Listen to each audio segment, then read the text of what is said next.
Good morning. चलिए class शुरू करते हैं। आज वैसे भी लेट हो चुके हैं और आज का पहला सवाल है आपका, एक बल्लेबाज की 11 पारियों का एक विशेष औसत है। 12वीं पारी में उस बल्लेबाज ने 90 रन बनाए तथा उसकी औसत रन संख्या 5 कम हो गई। 12वीं पारी के बाद उसकी औसत रन संख्या कितनी है, ये बतानी है। आप बताओ, अगर जब 12वीं पारी में उसने 90 रन बनाए और औसत रन 5 कम हो गया तो इसका मतलब ये है 11वीं पारी तक उनका औसत रन ज्यादा रहा होगा। तो 11वीं पारी तक ज्यादा रहा होगा और कितना रहा होगा ये भी पता नहीं। तो अगर मैं 11 पारी का औसत रन अगर मैं मालूम करूं तो वो हो गया एक्स। अगर उन्हें शुरू से लेकर 11 पारी तक खेल ली है और औसत रन कुछ विशेष बताया था, वो विशेष वो मैंने माना है एक्स। 1 से लेकर 11 पारी तक उन्होंने मान लिया हर पारी में एक्स रन बनाए। हर पारी में कितने रन बना लिए? हर पारी में एक्स रन बना लिए। तो आप मुझे बताओ, अगर आप खुद मैच खेल रहे हो और आपने एक पारी में 50 रन बनाए हो, आप खुद मैच खेलने गए और एक पारी खेल ली पहली और उसमें 50 रन बना लिए और ये 50 रन औसत है आपका। आपने फिर अगली दूसरी पारी खेल ली, इसमें भी 50 रन बनाए और आपने तीसरी पारी खेल ली, इसमें भी 50 रन बनाए, चौथी पारी खेली, इसमें भी 50 रन बनाए।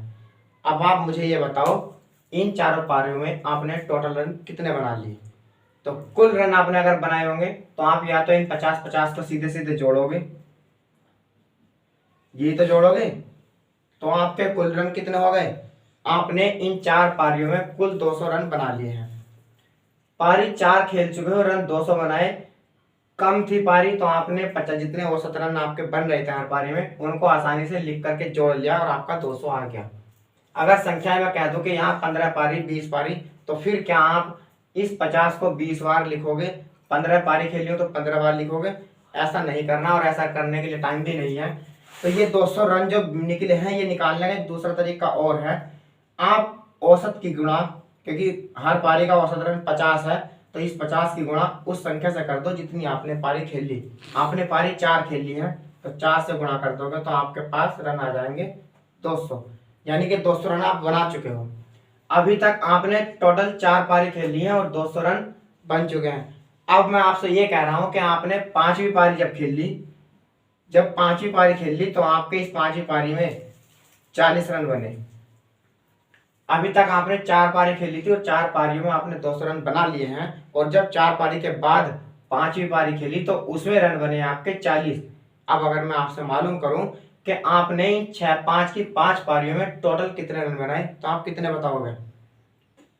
क्या वे टोटल रन आप 200 में ये वाले 40 जोड़कर तब बताओगे? तो आप टोटल रन बनाओगे, बताओगे इन 200 को और इस 40 को जोड़ करके 240, क्योंकि 200 रन तो थे 4 पारियों तक के और जब 5वीं पारी खेल ली तो उसमें आपके रन बने 40 और आपने 5 पारी के पूरे रन कितने बनाए ये बताओगे आप इस 4 पारियों के, और जब 5वीं के जो रन बनाए थे वे जोड़कर 240 रन। अभी तक आपके 240 रन पूरे पूरे बन चुके हैं। आप बताना, शुरू में यहाँ पर मैंने औसत 50 रन माना था और यहाँ पर औसत एक्स रन है। पारियां यहाँ पर 4 खेल ली गई थी और यहाँ पारी कितनी खेल ली गई है? 11। सिर्फ औसत की संख्या चेंज हुई है और पारियों की संख्या चेंज हुई है। अगर मैं इन 11 पारियों के कुल रन मालूम करूं तो 11 पारी के कुल रन, तो कुल रन मुझे बताओ, जब यहाँ पर औसत की गुणा पारियों की संख्या से करने पर कुल रन बन रहे थे तो क्या यहाँ पर औसत एक्स और गुणा पारी कितनी है? 11। तो क्या ये 11x कुल रन नहीं बनेंगे? ये 11x कुल रन हो चुके हैं। अब 4 पारी यहाँ आपने खेल ली थी, 200 रन बने थे, लेकिन जब 5वीं पारी खेल ली तो आपने 40 रन बनाए थे 5वीं पारी में। अब मैं आपसे कहूँ कि 5वीं पारी तक टोटल रन कितने बने तो आपने बताया 200 में के ये 40 जोड़ करके 5वीं पारी के रन जोड़ करके, 5वीं पारी नहीं जोड़ी, सिर्फ 5वीं पारी के रन जोड़े हैं तो 240 कुल रन हो चुके हैं। 11 पारी तक रन 11x थे और 12वीं पारी में 12वीं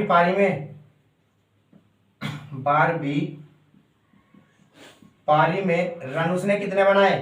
12वीं पारी में तो रन 90 बनाए थे। तो आप बताओ, अगर मैं 12वीं पारी तक टोटल रन मालूम करूं तो क्या ये 90 रन इस वाले रनों में जुड़ेंगे या नहीं?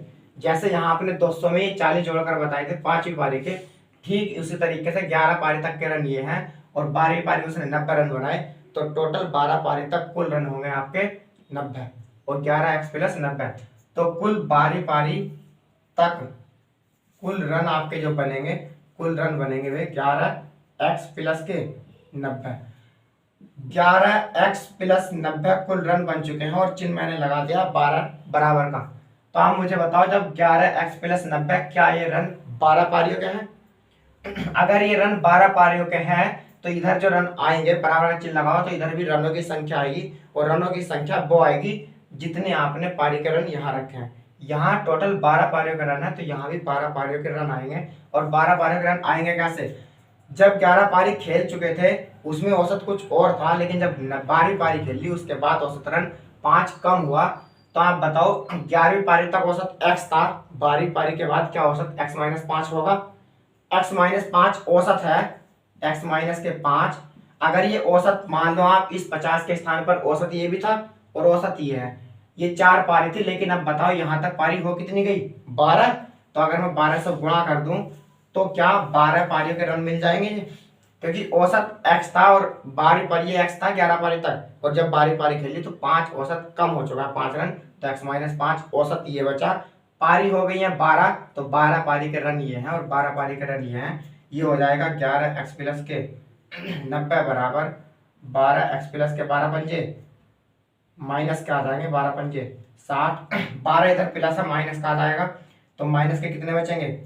x बराबर ये माइनस प्लस का है 90 उधर जाएगा तो माइनस का बनेगा 90 और 60 माइनस दोनों बन जाएंगे तो माइनस माइनस 150, माइनस से माइनस कट जाएगा तो x बराबर आया कितना? x बराबर हमारा 150 आया। अब ये 150 हमने x का मान आया और x हमने मानना क्या था?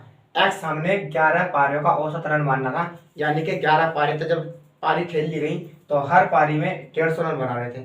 लेकिन आंसर में उसमें पूछा गया कि 12वीं पारी के बाद 12 पारी खेल ली, 11 पारी खेल ली और 12वीं पारी जब खेल ली उसके बाद जब टोटल रन बनते चले गए उनके, तो वो बताने हैं। और आप बताओ 12वीं पारी के बाद तो औसत रन 5 कम हो गया था, तो 12वीं पारी के बाद उनका औसत रन जो बचेगा वो बचेगा आपका 12वीं पारी के बाद जो औसत रन बचेगा तो वो 5 कम हो चुका था। 12वीं पारी से पहले तक 150 रन बन रहे थे और अब 5 कम हो चुका, तो आंसर कितना आ जाएगा? 145। 12वीं पारी के बाद उन खिलाड़ियों ने औसत रन 145 बनाए थे और यही आपका आंसर है।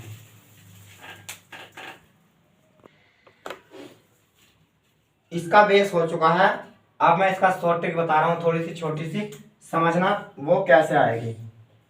आप मुझे बताओ जब 11 पारी खेल ली उसका औसत रन क्या था पता नहीं, लेकिन जब 12वीं पारी खेल ली तो औसत रन 5 कम हुआ।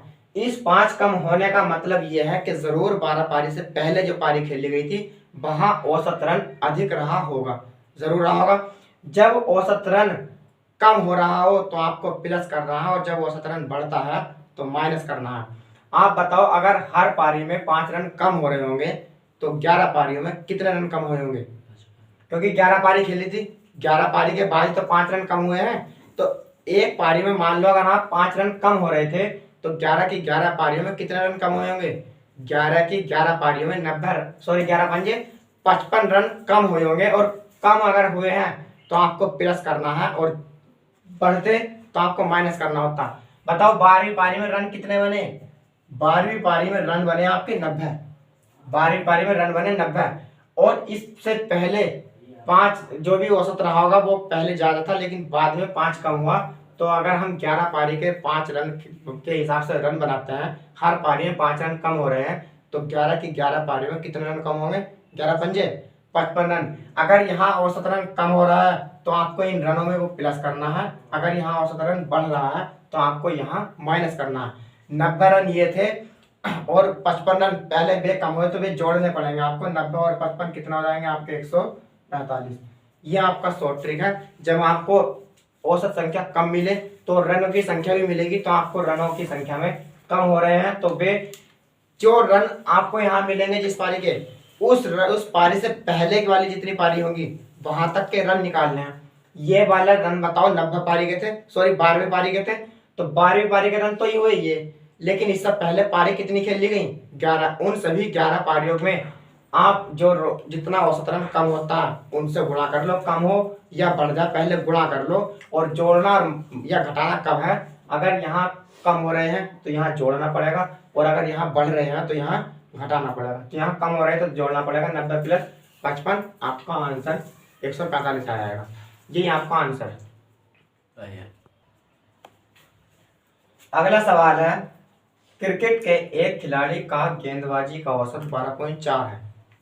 वह 26 रन पर 5 विकेट लेकर अपनी औसत गेंदबाजी में 0.4 की कमी कर देता है। अंतिम मैच तक उसने कितने विकेट लिए ये बताना है। कितने विकेट टोटल ले चुका है अपनी गेंदबाजी, यानी गेंदबाजी कर रहा है और विकेट ले रहा है, तो कितने टोटल विकेट लिए ये बताना है। कुल विकेट अगर मैं बात करूं, कुल विकेट मान लो उसने कुल विकेट x लिए, ठीक, कुल विकेट मान लो उसने x विकेट ले लिए हैं और उसका औसत गेंदबाजी था 12.4। इस लाइन का मतलब ये है कि वो इतनी गेंदों पर कितने विकेट ले रहा है, औसत गेंदबाजी, यानी कि एक विकेट लिया इतनी बॉलों पर तो कितने टोटल विकेट लेगा वो कितनी बॉलों पर या कितने रनों पर, ये बताना है।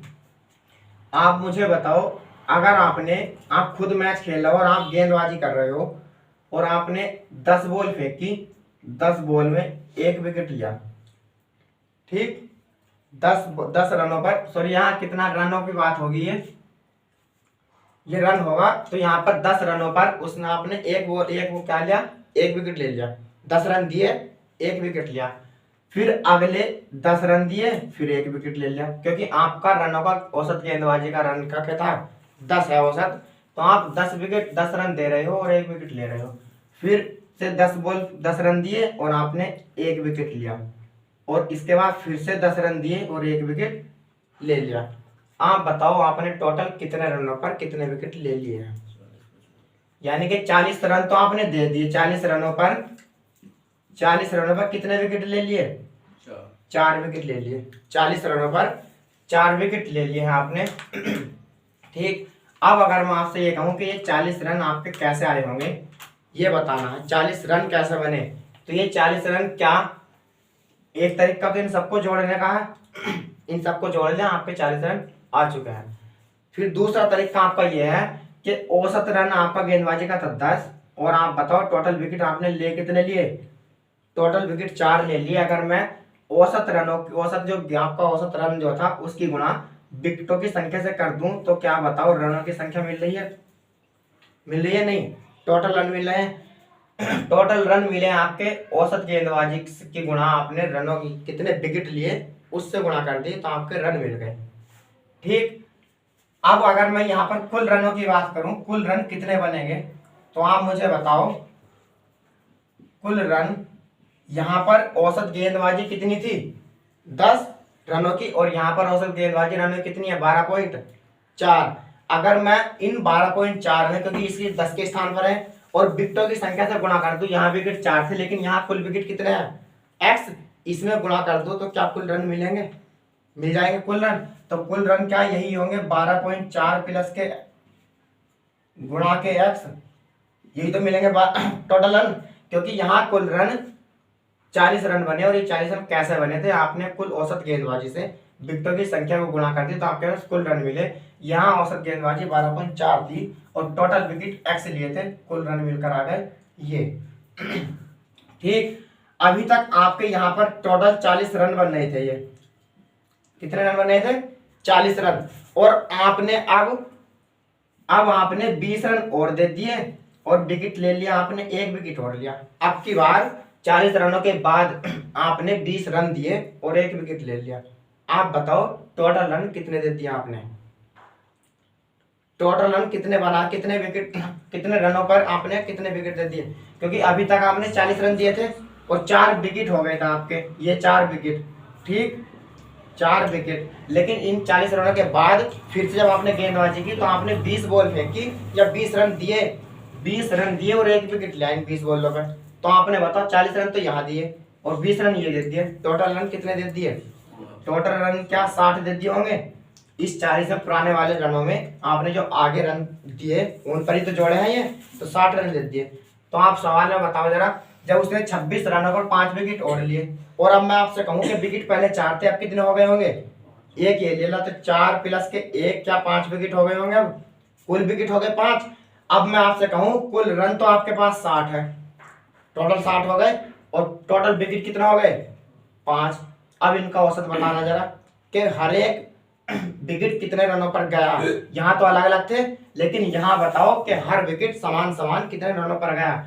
तो कुल रनों का योग तो यही है, और औसत बराबर होता है पदों का योग बटे पदों की संख्या। पदों का योग तो ये मिला सारों का, और विकेट कितने मिले हमें? टोटल 5। अगर मैं इसे 5 से गुणा भाग कर दूं तो क्या मुझे ये औसत रन मिलेगा?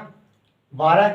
यानी कि अब हमने जितने टोटल विकेट लिए थे, उन टोटल विकेटों में अगर मैं हर एक विकेट की बात करूं कि सारे समान विकेट कितने रनों पर गए थे, तो सारे के सारे 12 रनों पर गए थे। पहले यहाँ अलग अलग जा रहे थे, अब यहाँ इतने पर जा रहे हैं।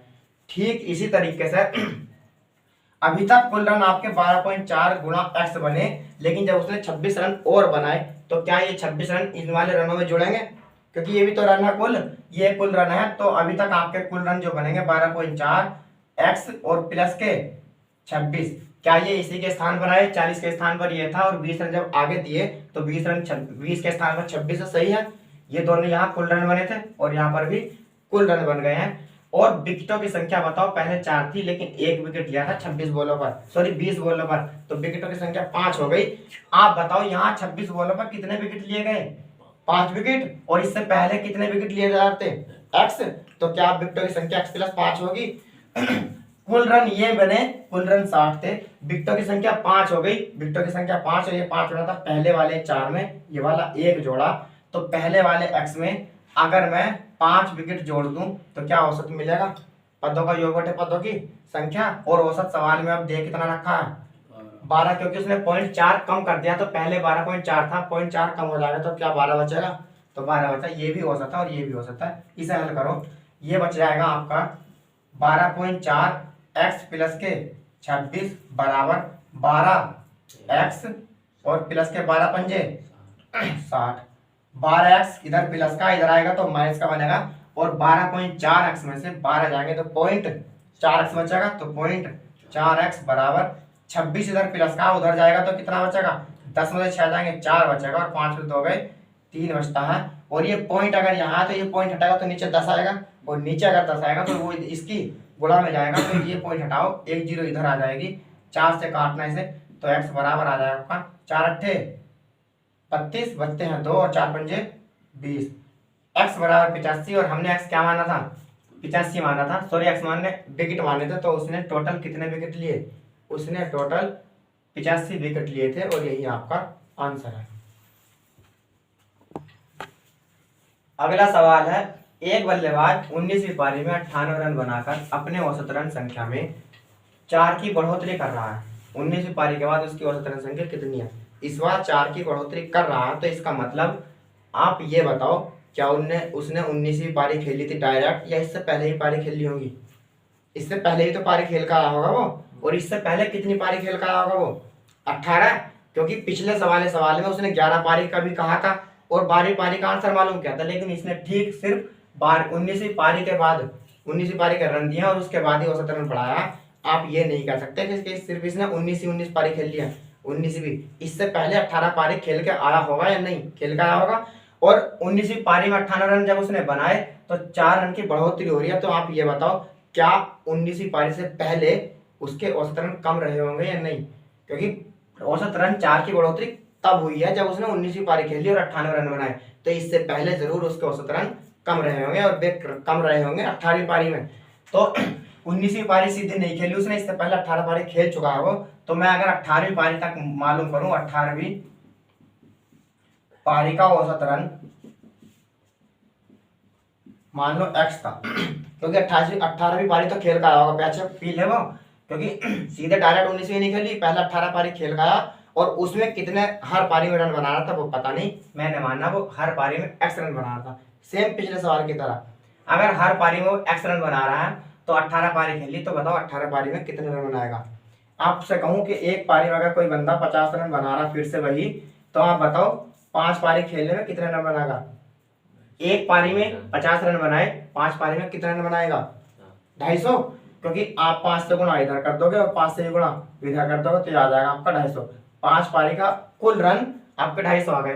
तो यहाँ में अगर 18 पारी के कुल रन बनाऊं, 18 पारी तक 18 पारी के कुल रनों की अगर मैं बात करूं, कुल रन, तो क्या बताओ, यहाँ पर ये औसत था और पारी टोटल इतनी थी। एक पारी के औसत रन से टोटल पारी की संख्या से गुणा दे तो कुल रन मिले। तो एक पारी का औसत रन x है और टोटल पारी है कितनी 18। क्या ये 18x कुल रन बने? ये बन गए हमारे 18x कुल रन बन गए। और आप मुझे बताओ, जब अभी तक यहाँ 250 कुल रन बन रहे थे और ये थे 5 पारी के, 5 पारी की तो है ये 5 पारी के हैं। अब आपने कहा कि अभी टाइम बच रहा है, एक पारी और खेल लेते, तो आपने एक पारी और खेल ली, छठी, यानी कि पारी कितनी हो गई अब 6 पारी हो गई। और उस वाली 6 पारी में आपने कम से कम कितने 60 रन बनाए अकेली पारी में। इस वाली जब 5 पारी खेलने के बाद आपने टाइम देखा कि अभी टाइम बच रहा है, एक पारी और खेल सकते हैं, तो आपने एक पारी और खेल ली, उस पारी में आपने रन बनाए 60। अब बताओ आपने पारी कितनी खेल ली 6, और टोटल रन कितने बन गए होंगे अब आपके। अब अगर आपसे कोई कहेगा कि आपने 6 पारी खेली, टोटल रन कितने, क्या सिर्फ ये 250 बताओगे या ये भी बताओगे 60 जोड़कर भी? तो 60 जोड़कर भी तो बताने पड़ेंगे।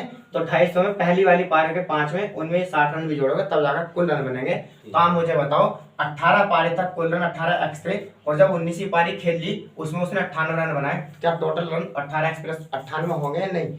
कुल रनों की बात करें तो 19वीं पारी तक, 19वीं पारी के कुल रन टोटल 19वीं पारी तक बनेंगे 18x, और 19वीं पारी में रन बनाए उसने कितने 98।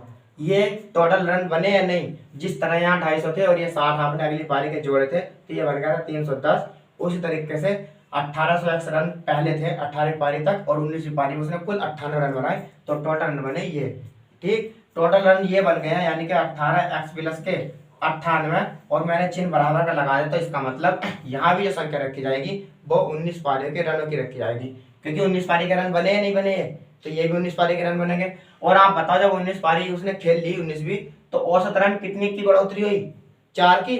पहले अगर 18वीं पारी तक औसत रन x था, अब 4 की बढ़ोतरी हो रही, तो कितने होगा अब x प्लस, अब औसत हुआ x प्लस के 4। और आप ये बताओ, ये वाले जो कुल रन बने थे ये तो x औसत था और ये कुल पारी थी, तो बताओ ये 4 की अगर बढ़ोतरी हो गई तो ये क्या औसत बना अब, और ये औसत पारी अब कितनी हो गई, पारी तो 19 हो गई, तो पारी अब 19 हो गई, तो क्या ये 19 पारी के कुल रन बने? क्योंकि कुल रनों की जरूरत पड़ती है किस चीज से, औसत से और पारियों की संख्या से। पारियों की संख्या 19 हो गई, औसत होगा x प्लस 4, ये भी 19 पारी का रन है और ये भी 19 पारी का रन है, तो ये हो जाएगा आपका 18x प्लस के 98 बराबर 19x प्लस के 19 चौक 76, 19 चौक 76। 19x में से इधर आके 18x घट जाएगा, तो माइनस का बचेगा आपके पास x, क्योंकि ये प्लस का ज्यादा है, तो माइनस का x बराबर 76 कम है और ये 98 प्लस का है, जब उधर जाएगा तो माइनस का बचेगा, तो ये बचेगा 76 माइनस के 98, और 76 में से 98 जाएंगे कितने बचेंगे, माइनस के x बराबर माइनस के 22, माइनस के x बराबर माइनस के 22, और माइनस से माइनस कट जाएगा, तो आपका x बराबर सीधे कितना बच रहा है, x बराबर 22 बच रहा है। आप बताओ ये हमने 22 कौन सी पारियों का औसत रन माना था, 18 पारी तक का। 18 पारी तक औसत रन 22 था, लेकिन जब उसने 19 पारी खेल ली औसत रन 4 बढ़ा था, तो अब औसत रन कितना होगा 26 होगा, क्योंकि उसने 19वीं पारी के बाद का रन मालूम किया औसत, तो 19 से पहले वे 18 यानी कि 22 रन बना रहे थे हर पारी में, और जब 19वीं पारी खेल ली औसत रन 4 बढ़ा, तो इसका मतलब 19वीं पारी में 19वीं पारी का औसत रन उनके कितने हो जाएंगे, 19 पारी के औसत रन 22, तो 18वीं पारी तक थे और 19वीं में 4 और बढ़ चुके हैं, तो अब बन जाएगा 26, यानी कि 19वीं पारी के बाद उनका हर एक पारी का औसत रन 26 रहा होगा, और यही आपका आंसर है। ऑप्शन में आपको 22 भी मिला होगा, जल्दी नहीं करनी है, पहले लास्ट लाइन पढ़नी है, मालूम क्या कर रहा है। ये x हमारा आया है औसत रन 18वीं पारी का, लेकिन 19वीं के बाद का मालूम किया, तो इसका मतलब 26 रन उन्होंने बनाने शुरू कर देते 19वीं के बाद। आपका आंसर 26 है। बेस इसका हो चुका है। अब इसकी ट्रिक सेम पिछले सवाल की तरह है, वैसे ही करनी है आपको, बस ध्यान मेरी इस बात का देना है, जब आपको कहा जाए कि 19वीं पारी के बाद या इतनी पारी के बाद औसत रन बताने हैं कितने हैं, तो यहाँ 19वीं पारी के बाद औसत रन बनाने हैं, तो आप ये बताओ पिछले 19वीं पारी से पहले क्या वो 18 पारी खेल के आ चुका है। 18 पारी खेल के आ चुका तो आपको जितनी पारी के रन औसत मालूम कर रहा उससे पहले कितनी पारी खेल चुका उसमें गुणा करनी है। और 19वीं पारी के रन कितने दे रखे हैं 98।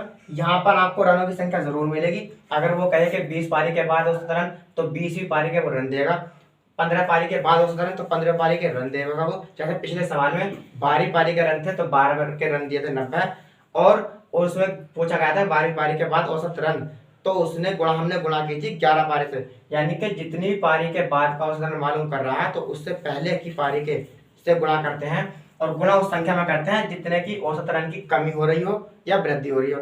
अगर यहाँ पर वृद्धि हो रही हो औसत रन में तो आपको यहाँ घटाना पड़ेगा और यहाँ पर औसत रन में कमी हो रही हो तो आपको जोड़ना पड़ेगा।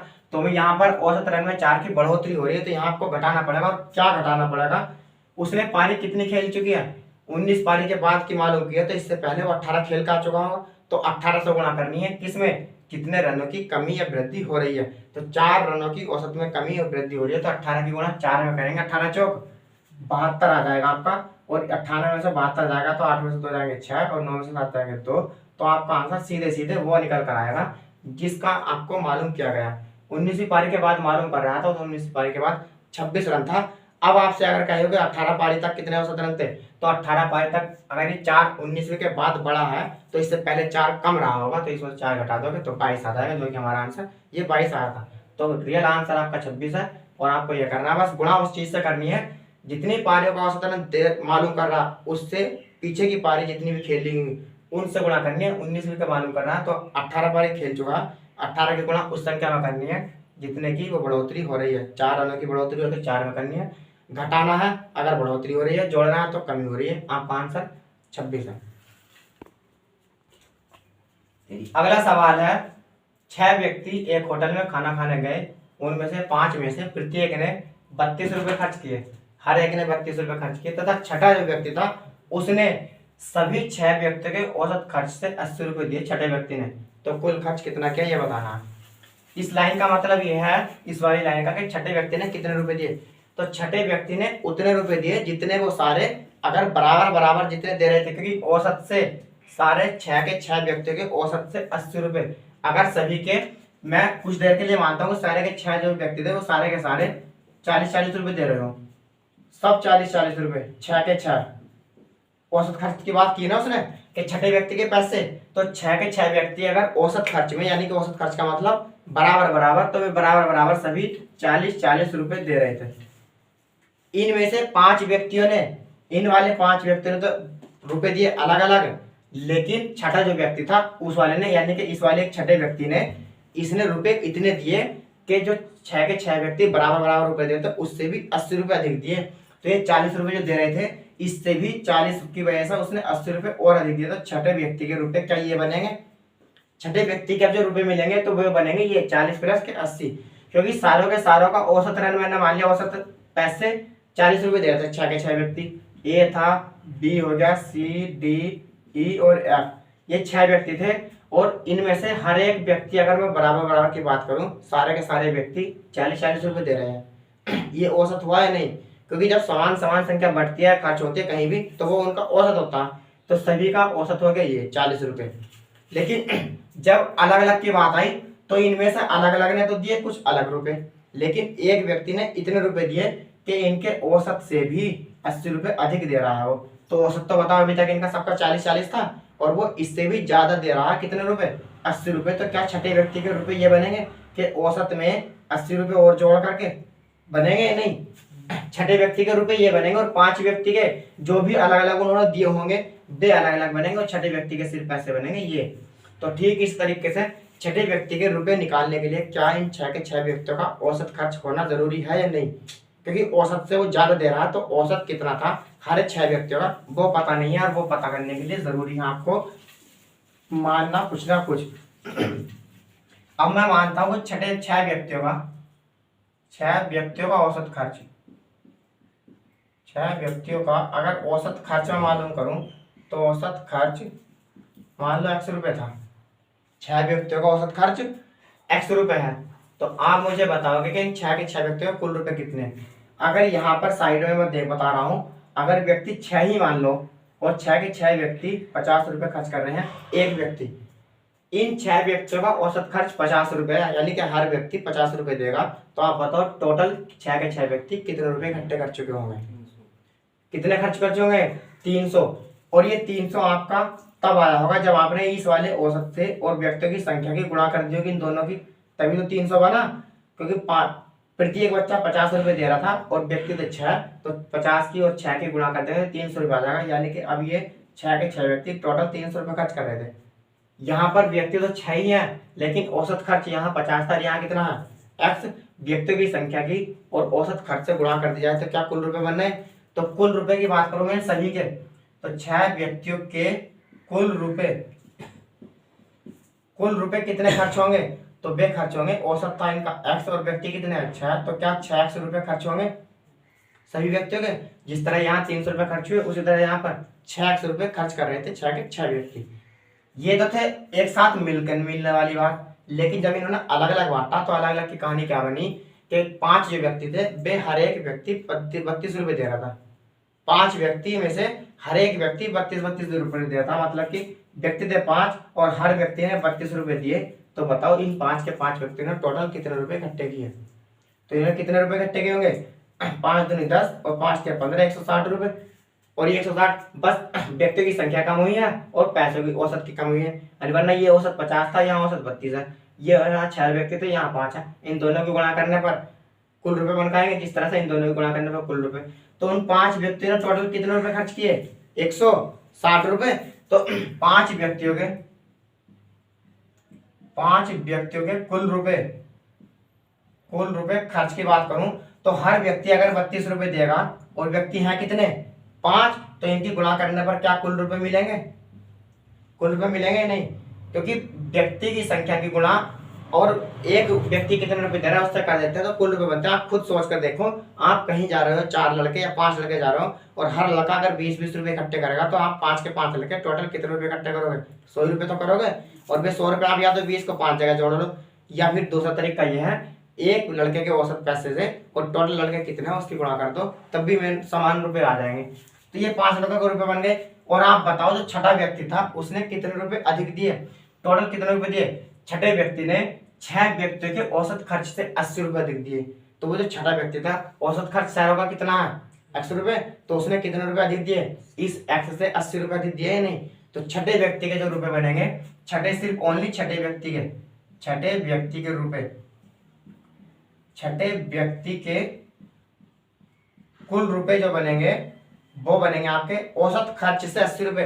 तो 6 के 6 व्यक्तियों का औसत खर्च 100 रुपए था, लेकिन वो इससे भी 80 रुपए फालतू दे रहा है, तो x प्लस के 80 रुपए देगा वो। तो छठे व्यक्ति के रुपए ये बने। आप बताओ ये 160 क्या 5 व्यक्तियों के पास है? और ये वाले x प्लस 80 क्या छठे व्यक्ति के पास है? तो 5 के ये है और छठे व्यक्ति के ये है। क्या 6 के 6 व्यक्तियों के पास से हो गए? तो 6 के 6 व्यक्तियों के क्या पैसे यही है? 160 प्लस के x प्लस के 80। क्या ये 6 के 6 व्यक्तियों के रुपए हैं? अगर ये 6 के 6 व्यक्तियों के रुपए हैं तो बताओ ये वाले 6 जो x हैं ये भी तो 6 के 6 व्यक्तियों के रुपए हैं, तो दोनों बराबर होंगे नहीं, क्योंकि ये भी 6 व्यक्तियों के टोटल रुपए हैं और ये भी 6 व्यक्तियों। ये बस सिंपल एक साथ थे सभी के और ये हैं अलग अलग। 5 व्यक्ति ने 32 रुपए थे तो 160 रुपए इकट्ठे किए, और छठे व्यक्ति ने इनके औसत खर्च से 80 रुपए फालतू दिए, औसत खर्च x था और इससे भी 80 रुपए एक्स्ट्रा दिए, तो छठे व्यक्ति के रुपए हो गए ये। तो दोनों को मिला दिया तो 6 व्यक्ति के पैसे और ये भी 6 व्यक्तियों के पैसे। अब आप इसे घटाओ, ये 6x प्लस का है, इधर आएगा तो माइनस का कर लो, ये वाला x प्लस का है, उधर जाएगा तो माइनस का बचेगा और 6x में से माइनस का x जाएगा तो कितने बचेंगे? 5x बराबर 160 प्लस का ये है और 80 प्लस का ये है, कितने हो जाएंगे? 8 या 24 240, और x बराबर अगर मैं बात करूं तो 5 से 240 को काटेंगे तो 24 दूनी 48 होते हैं। तो x का मान कितना आ गया? 48 रुपए। उसने यही मालूम किया था कि कुल धन खर्च कितना किया। आप बताओ अगर प्रत्येक व्यक्ति 48 रुपए खर्च कर रहा था, x हमने क्या माना था? ये x तो हमने वो माना था, यानी कि हर व्यक्ति कितने रुपए खर्च करता? समान। तो हर व्यक्ति 48 रुपए खर्च कर रहा था। कुल धन क्या था 6 के 6 व्यक्तियों का? यही तो है कुल धन। या तो आप इसमें रख दो या कुल धन आप इस वाली संख्या में रख दो, आपका आंसर आ जाएगा। तो कुल धन आपका ये 600 रुपये। तो कुल धन अगर निकालना चाहे तो कुल धन उसने मालूम किया, तो कुल धन आपका 6 व्यक्तियों का ये है 6, और x के स्थान पर आ जाएगा हमारा 48, तो आपका आंसर आएगा 6 48 का 8 हासिल लगे, 4 और 6 24 और 4 28। तो उन 6 के 6 व्यक्ति ने 288 रुपये खर्च किए थे मिल करके, और यही आपका आंसर है। अगला सवाल है, एक परीक्षा में एक कक्षा के लड़के तथा लड़कियों के औसत प्राप्तांक ए है। इस कक्षा में लड़के तथा लड़कियों का अनुपात 3:1 है। यदि लड़कों का औसत प्राप्तांक a+1 हो तो लड़कियों का औसत प्राप्तांक बताना कितना है। लड़के अलग अलग दिए हैं क्योंकि लड़कों का अनुपात और लड़कों का 3:1 है, यानी कि उस कक्षा में 3 लड़के थे और 1 लड़कियां थी। ये अनुपात में और ये एक्चुअल नहीं है, ये बिल्कुल कंफर्म नहीं है, ये कहीं ना कहीं बढ़ेंगे क्योंकि ये जो दिया है सिर्फ अनुमानिक तौर पर दिया है कि हम मान सकते हैं कि 3 है और 1 है, जो रियल में थे वे नहीं है ये। और औसत प्राप्तांक लड़कों का अलग है, यानी कि जो लड़के थे वे अलग अलग अपना a+1 औसत प्राप्तांक कमा ले रहे थे और लड़कियां कितनी ले रही थी इनका पता नहीं, ये बताना है। और आप मुझे बताओ, लड़के तथा लड़कियों का औसत प्राप्तांक कुल सभी का मिलाकर के a है। अगर आपको कहीं कक्षा में 5 लड़के और 4 लड़कियां हों, या 6 लड़के और 4 लड़कियां हों, 6 हो गए बॉय और 4 हो गई लड़कियां, तो आप बताओ टोटल कितने होंगे। 6 लड़के हैं 4 लड़कियां, कुल विद्यार्थी कक्षा में कितने हो गए, कुल विद्यार्थी हो गए 10, हो गए 10 विद्यार्थी टोटल विद्यार्थी। और इन सभी का, लड़कों का भी और लड़कियों का भी औसत प्राप्तांक कितना मान लो मैं, यानी कि हर सभी लड़के को 20 रुपये मिले हैं, लड़के को भी लड़की को भी। पूरी कक्षा में सभी को औसत प्राप्तांक के आधार पर, यानी कि बराबर बराबर, लड़के को भी चाहे वो लड़का हो उसको भी 20 अंक मिलेंगे, लड़की हो उसको भी 20 अंक मिलेंगे। तो बताओ इन टोटल को कितने अंक मिल जाएंगे सभी को, बराबर बराबर, बराबर नहीं कुल अंक, क्योंकि सभी का लड़का हो या लड़की हो अलग अलग थे, 6 लड़के थे 4 लड़कियां, और इन सभी का औसत प्राप्तांक 20 है। तो इन सभी के कुल रन कितने बनेंगे, क्या कुल रन ये बनेंगे कि 6 और 4 10 लड़के जोड़ोगे आप, लड़कों में लड़कियां जोड़ दो 6 4 10, और उस 10 की गुणा औसत प्राप्तांक में कर दोगे तो क्या 200 रन 200 प्राप्तांक मिलेंगे, कुल 200 अंक। क्योंकि लड़के 6 थे लड़कियां 4 थी, दोनों को जोड़ा 10 मिले, टोटल 10 मिले। और इनको हर एक को अगर 200 वो 20 अंक मिल रहे थे हर एक लड़के को हर एक लड़की को, टोटल विद्यार्थी 10 थे, तो 10 के 10 छात्रों को 200 अंक मिलेंगे। ठीक, 10 के 10 छात्रों को 200 अंक मिले। आप बताओ सवाल में यहाँ हमने माना 6 लड़के 4 लड़के हैं, लेकिन बताओ सवाल में कितने लड़के हैं, 3 लड़के और 1 लड़की। और इन 3 लड़कों को और 1 लड़की को जब अनुपात में हो तो इनके साथ कुछ ना कुछ मानना पड़ता है कांस्टेंट, x मान लो या y मान लो, z मान लो, a मान लो, b, कुछ भी मानते हैं हम। तो माना लड़के कितने होंगे 3x, और लड़कियां कितनी हो जाएंगी x। यहाँ पर लड़के कितने बने थे 6, और ये लड़के कितने हैं 3x, लड़कियां कितनी थी 4 और लड़कियां कितनी है x। इन दोनों को जोड़ दिया था तो कुल बने थे, इन दोनों को जोड़ दूंगा तो कुल मिल जाएंगे, तो इन दोनों को जोड़ने पर कुल मिल जाएंगे कुल छात्र। तो कुल छात्र कितने हो जाएंगे 3x प्लस के x बराबर कितने हो गए 4x। कुल छात्र ये हो गए, कुल छात्र ये हो गए। अब हर छात्र का औसत प्राप्तांक यहाँ मैंने 20 माना था, लेकिन सवाल में हर छात्र का औसत प्राप्तांक कितना है ए है। तो आप बताओ इन सभी के सभी छात्रों का रन कितने बने थे, कुल प्राप्तांक 200, क्योंकि औसत प्राप्तांक में और कुल लड़कों की संख्या से गुणा कर दी थी तो कुल रन बने थे। तो मैं अगर इन सभी की कुल रन की बात करूं, कुल अंकों की, तो कुल अंक सभी के कुल अंक कितने मिलेंगे, औसत प्राप्तांक 20 है और यहाँ औसत प्राप्तांक कितना है ए, और इस 20 की गुणा इस 10 में की थी और ये 10 था टोटल छात्र, और यहाँ टोटल छात्र है कितने 4x। इनकी अगर मैं गुणा कर दूं तो क्या कुल अंक मिल जाएंगे इन सभी के, तो ये बन जाएगा 4x ए, बनेगा ही नहीं। तो ये सारे के सारे जितने कक्षा में विद्यार्थी थे लड़के और लड़कियां सभी के कुल अंक मिले 4x ए। अब बात आएगी इनके अलग अलग की। अलग अलग में लड़कों का औसत प्राप्तांक कितना था a+1। यहाँ पर सवाल में लड़के कितने मान रखे हमने 6। अगर मैं इनका अपना अलग से मान लूं कि अलग से इन सभी का लड़कों का औसत प्राप्तांक 10 था, यानी कि 6 लड़कों को जब अलग निकाला और इनके अंक देखे गए तो सभी को 10 नंबर मिले। तो बताओ इन सभी को कितने नंबर मिले होंगे, सभी को नंबर कितने मिले होंगे 60, और ये 60 इन दोनों की गुणा करके तो आया होगा, ये औसत प्राप्तांक था और ये लड़कों की संख्या। तो अगर मैं लड़कों का रन निकाल लूं, यानी कि लड़कों के कुल अंक अगर मैं निकाल लूं तो बताओ लड़के टोटल है कितने लड़के 3x, और इस 6 की जगह पर यहाँ लड़के 6 थे और लड़के हैं 3x, और ये औसत प्राप्तांक 10 है, यानी कि हर लड़के को 10 अंक मिल रहे थे। और सवाल में हर लड़के को कितना अंक मिल रहा है x पे a+, 1, यानी कि ये भी तो औसत प्राप्तांक है। तो a+1 सिर्फ इस 10 के स्थान पर a+1 है और 6 के स्थान पर 3x है। इन दोनों की गुणा करने पर जब लड़कों के कुल नंबर मिल सकते हैं, तो बताओ इस 3x की गुणा में a+1 से कर दूं तो क्या कुल नंबर मिलेंगे इन लड़कों के? तो ये बन जाएंगे आपके 3x और a और प्लस के 3x, ये तो बनेंगे इन दोनों की गुणा करने पर। 3xa और 3x की गुणा प्लस 1 में होगी तो ये आएगा 3x। ये बने लड़कों के अंक। अब लड़कियों के पता नहीं, लड़कियों के कुल अंक की बात करूं तो बताओ कुल अंक के लिए बताओ यहाँ किस चीज की जरूरत पड़ी थी? औसत अंकों की और लड़कियों की संख्या की, लड़कों की संख्या की। तो यहाँ भी लड़कियों की संख्या कितनी है? लड़कियों की संख्या तो x है, लेकिन बताओ क्या लड़कों की संख्या है? वो सॉरी, इनके औसत प्राप्तांक तो निकाल लें, औसत प्राप्तांक का तो पता नहीं। यहाँ पर लड़के थे, औसत प्राप्तांक था तो कुल नंबर मिल गए। यहाँ लड़कियां हैं लेकिन औसत प्राप्तांक नहीं है, तो औसत प्राप्तांक कितना मान लूं मैं? बाई अगर मान लेता हूँ तो बताओ क्या x बाई इन लड़कियों के नंबर मिलेंगे? क्योंकि औसत प्राप्तांकों की लड़कियों की संख्या की गुणा करते तो नंबर मिलते हैं। यहाँ पर औसत प्राप्तांक 10 था, लड़के 6 थे, तो नंबर मिले टोटल 60। और यहाँ पर औसत प्राप्त लड़के थे 3x, औसत प्राप्तांक का ये, इन दोनों गुणा करने पर लड़कों के नंबर। और सेम इस तरीके से लड़कियों के नंबर मिल जाएंगे। लड़कियों की संख्या होनी चाहिए और लड़कियों के औसत प्राप्तांक, यानी कि बराबर बराबर कितने? औसत प्राप्तांक मैंने मान लिया 22, तो लड़कियों के कुल रन ये मिले 22। तो लड़कियों के औसत प्राप्तांक मानता हूं मैं 22। यहाँ पर मान लो लड़कियों के औसत प्राप्तांक मान लो आप 22 थे, तो लड़कियों को औसत प्राप्तांक 22 हो गए, लड़कियों की संख्या x होगी, तो ये कुल नंबर मिले लड़कियों के। तो ये नंबर कुल हो गए x/22।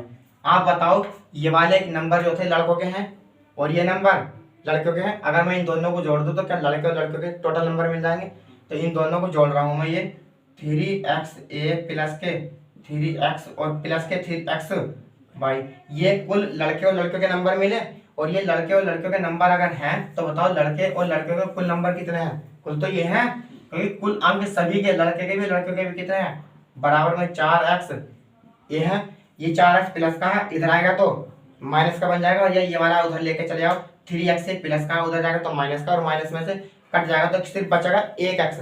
4xa में से 3x a कट जाएगा तो कितने बचेंगे? सिर्फ x a बचेगा, 1x बचेगा सिर्फ, यानी कि तो यहाँ बचता है x a और बराबर में बचेंगे ये x 3x है और ये प्लस के x y है, तो 3x प्लस के x y बचते हैं। तो x a बराबर, यहाँ से मैं x कॉमन ले सकता हूँ, तो x कॉमन आ जाएगा तो कितना बचेगा? 3 प्लस के y बचेगा, x से x कट जाएगा तो आपका यहाँ पर बच रहा है ये कितना? a बराबर 3 प्लस के y, यही तो बच रहा है। और हमें मान निकालना है y का, क्योंकि हमने औसत प्राप्तांक मालूम किया था लड़कियों का कितना और लड़कियों का औसत प्राप्तांक हमने कितना माना था? y, तो हमें y के बराबर चाहिए। और जिस चीज के बराबर आप निकालते हो उसकी प्लस में, गुणा में, भाग में कुछ नहीं होना चाहिए, सिर्फ वो अकेला होना चाहिए। तो बराबर करने के लिए ये y तो यहीं पर है, प्लस का है ये y, और आप बताओ ये 3 प्लस का है, इधर आएगा तो माइनस का, तो क्या बन जाएगा? a माइनस के 3, और इनका आंसर क्या बन गया? a माइनस के 3, यानी कि लड़कियां जो थी उन सभी का औसत प्राप्तांक a माइनस के 3 था, और हमने y माना था उनका औसत प्राप्तांक, और y का मान आया a माइनस के 3। ये यहाँ का आंसर है। चलिए, आपका आंसर आ चुका है, और आज के लिए इतना ही। सवाल कैसे लगे, बेस कैसा लगा? ज्यादातर मैंने इसमें बेस बताया, कुछ जो ट्रिक बनने वाली थी उनकी ट्रिक बता दी है, लेकिन बेस पे ज्यादा ध्यान दिया है मैंने। तो बेस बताना आपको कैसा लगा, कुछ समझ में आया नहीं आया, कितना समझ में आया कितना नहीं। और ये बात रोज कही जाती है समझ में आने की और कमेंट्स में बताने की, तो आप कमेंट्स में बताया करो कितना समझ में आ रहा है कितना नहीं। बाकी और लाइक शेयर सब्सक्राइब, अगर समझ में आ रहा है तो आपको करना ही है, इतने समझदार आप हैं, करेंगे या नहीं करेंगे, मन करे तो करना, और नहीं करता तो समझने पर डिपेंड करना। फिर अगर समझ में आ रहा है तो मन जरूर करेगा, नहीं आ रहा है तो फिर नहीं करेगा। बाकी बातें आपसे कल होंगी, फिर मिलते हैं, धन्यवाद।